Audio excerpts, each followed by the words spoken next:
The thing in the cabin. It was supposed to be peaceful. That's what I told myself when I agreed to spend the weekend alone at the cabin. My uncle owned it, tucked deep in the woods where the trees swallowed the horizon and cell service barely existed. I thought a few days of quiet would help clear my head. The first night was uneventful. I built a fire, made some tea, and tried to read. The silence outside was strange, though. No crickets, no owls, no rustling leaves, just stillness. It felt like the entire forest was listening. By the second night, the silence wasn't just unsettling, it was suffocating. The wind had picked up, and the cabin creaked with every gust. Around midnight, I was lying in bed when I heard footsteps on the porch. Slow, heavy. I sat up instantly, holding my breath. Nobody else was supposed to be here. The steps stopped right outside the door. Then came the knock. 3 dull thuds that shook the frame. I froze. The cabin had no peephole, no security lights. Just that old wooden door between me and whoever or whatever was out there. My phone had no signal, and even if it did, what would I say? There's someone outside, standing there, not saying a word? The knock came again, louder this time. I forced myself to whisper, "Who's there?" No answer. I didn't move for what felt like hours. Eventually, the knocking stopped. I told myself I'd imagined it, that the wind had rattled the wood. Somehow, I drifted into an uneasy sleep. When I woke the next morning, I checked the porch. There were footprints in the dirt, bare feet, leading right up to the door, but none leading away. I should have left right then, but I convinced myself there had to be a logical explanation. Maybe kids messing around, maybe an animal. But the prints were human. That night, it got worse. I was in bed again, the cabin shuddering in the wind, when I heard it. Not footsteps, this time, not knocking, breathing. On the other side of the wall, deep, steady breaths, as though someone was pressed against the logs, listening to me. I clamped a hand over my mouth, my chest tightening with panic. Then the sound moved, slowly, around the cabin, each breath dragging along the wood, circling me. I couldn't take it anymore. I grabbed the flashlight and bolted outside, the beam cutting through the blackness. The forest was empty, silent. I spun in every direction, but there was nothing there. Then, just as I turned back toward the cabin, my light landed on the window, and I froze, because something, was inside. A figure stood at the glass, pale face staring out at me, eyes wide and black, and I realized with a sickening twist in my stomach, I had left the front door unlocked.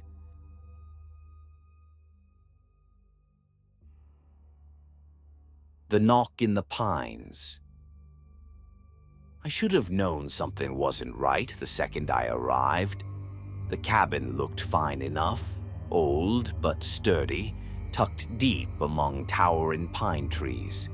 My uncle had told me it was the perfect spot for some peace and quiet. No cell service, no distractions, he said, like that was a good thing. The silence hit me as soon as I stepped out of the car.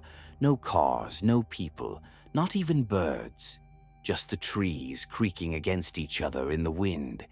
It felt less like silence and more like the whole forest was holding its breath. The first night was uneventful at first. I unpacked, lit a fire, made some tea, and settled into the armchair with a book. The cabin creaked a little as the night grew colder, but I told myself that was normal. Then, around midnight, I heard it.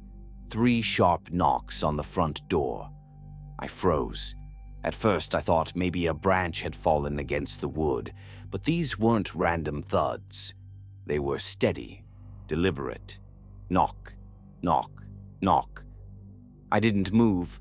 My pulse thundered in my ears. There was no reason for anyone to be here. The nearest house was miles away. The knocks stopped. I sat in the dark for over an hour, gripping a kitchen knife I'd pulled from the drawer, waiting for something, anything. Eventually, exhaustion dragged me under. The next morning, sunlight made me feel foolish. I tried to laugh it off. The wind, maybe. An animal? I almost convinced myself until I stepped outside. In the mud, right there on the porch, were footprints. Bare feet. Human. They led from the tree line straight to my door. And stopped there. That second night, I locked everything. Windows, doors, even pulled a dresser in front of the entrance for good measure. But when midnight came, the knocks started again. This time they were harder, louder. The door rattled in its frame. And then I heard it. A whisper. My name. Drawn out low and raspy, spoken right on the other side of the wood. I didn't move an inch, didn't breathe. My skin crawled all over. There was no way anyone could know I was here, let alone my name. I sat there with the knife in my hand until dawn, the whispers fading into silence. When the morning light crept through the windows, I found myself shaking, my whole body sore from sitting rigid in the armchair all night. By the third night, I was wrecked from lack of sleep. My nerves were shot. I told myself I'd leave first thing in the morning, but of course, darkness fell again before I had the chance. The knocks came, furious this time, pounding. The whole cabin seemed to shudder. The whispers returned too, no longer soft but urgent, angry, clawing at the air like they wanted in. Then silence. I thought maybe, just maybe, it was finally over. That's when I heard a sound that turned my blood cold. The slow creak of a floorboard, not outside, inside. A wet, dragging sound followed, the sound of bare feet on wood. Heart hammering, I looked toward the door and realized something that made my stomach drop. The footprints I'd seen in the mud that morning. They had led up to the cabin. But I never saw any leading back out.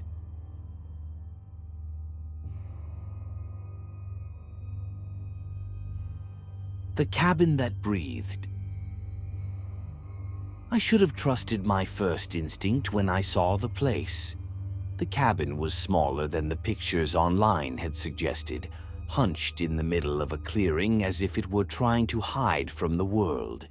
Its paint was peeling, the shutters were hanging crooked, and the pine trees loomed so close around it that they looked like dark, watching figures.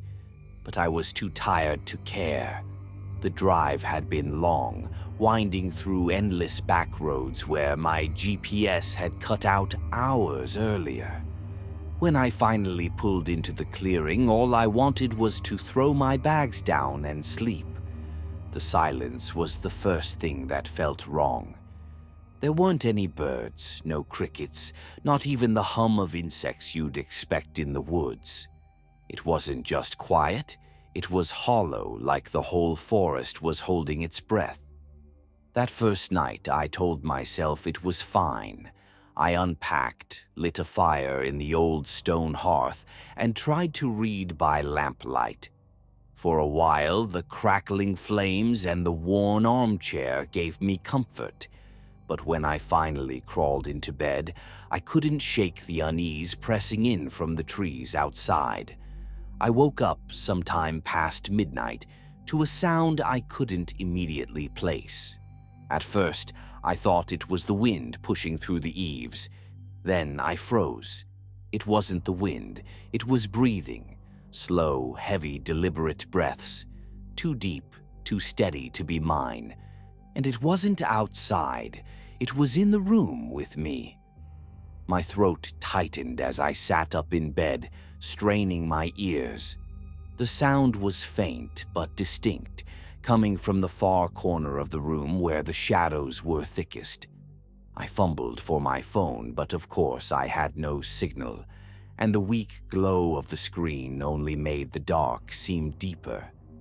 I stared into that corner for what felt like hours, waiting for something to move, until finally, just as suddenly as it began, the breathing stopped. The silence afterward was worse. In the morning, I tore the cabin apart looking for an explanation. 2 rooms, a small kitchen, a bathroom, a living area.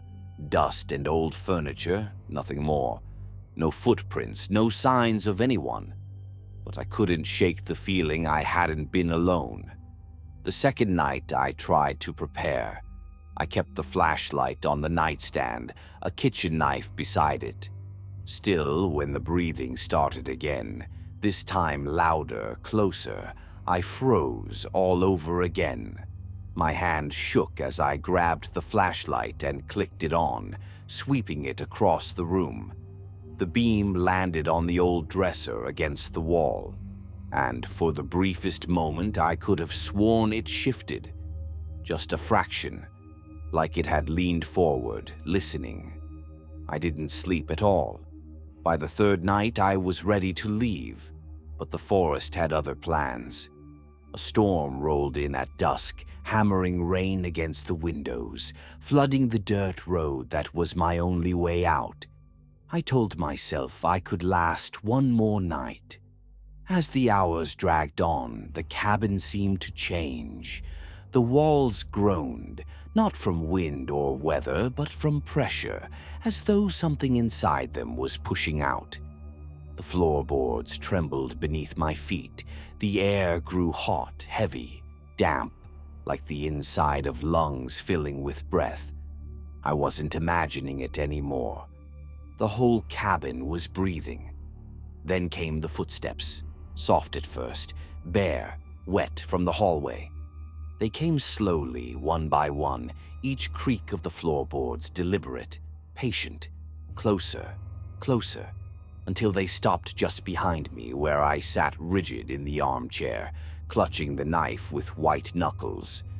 I couldn't turn around. I didn't need to. I felt it standing there, warm breath brushing the back of my neck. And in that moment I realized the truth. The cabin hadn't just been shelter. It hadn't been empty when I arrived. It had been waiting for me.